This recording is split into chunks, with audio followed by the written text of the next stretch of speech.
Confuse में कातना ले पढ़ल बाड़ू? चौथा तक। ओकरा बाद काहे न गइलू? गर्मी के छुट्टी हो आ गई। ओकरा बाद फिर बारिश आ गई। अब ओकरा बाद जाड़ा के छुट्टी हो गई। फिर ओकरा बाद फिर फगुन आ गई। फिर ओकरा बाद रे इतना छुट्टी मरनी नु कि पढ़े के आदत छूट गई। बैगन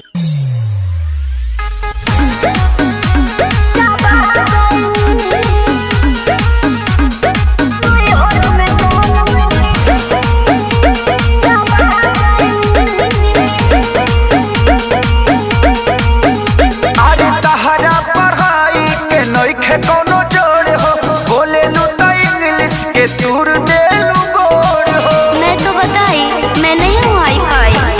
अरे तहरा पढ़ाई के नइखे कोनो जोड़ हो, बोले लू तो इंग्लिश के तूर दे लू गोड़ हो। का चाहतनी जी? ऐसन भाषा से हम पगला गइनी, पगला गइनी। सुनी बेचे कापे किताब भोजा खा गइनी। राजा नहीं हर में, राजा नहीं हर में गोलम चापा गइनी। राजा नहीं हर में गोलम चापा गइनी। अच्छा एगो बात बताओ, तहरा संडे मंडे याद बा? हाँ जी। तो सुनाओ तो। Sunday, good, Monday, very good, कंडे, लवंडे ठंडे ठंडे। संतोष पागल बुझले बाड़ू, मारम बहु फेंक देबू।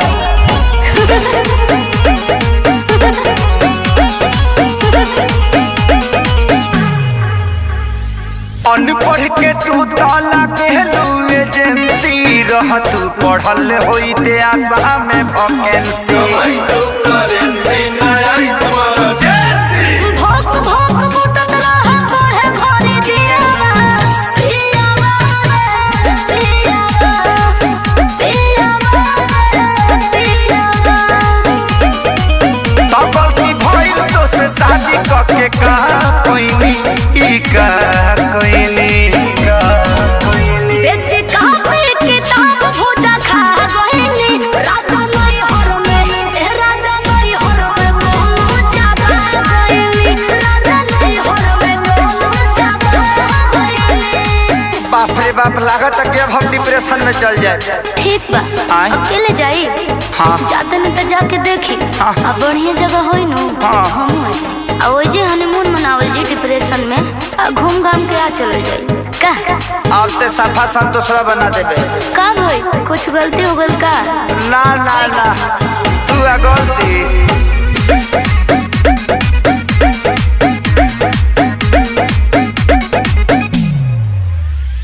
चढ़ली जवानी तहर पूरा बझोल हो, खत्म इतिहास पूरा गोल बाबू गोल हो। चढ़ल बाड़ा जौना पे डूबावा तारा नैया। सोइया हो सोइया, अरे लड़े कोइया। कहे अखिलेश खेसारी हम खा गइनी, हो खा गइनी। बेचे कापे किताब भोजा खा गइनी। राजा नहीं हर में, राजा नहीं हर में गोलम चापा गइनी।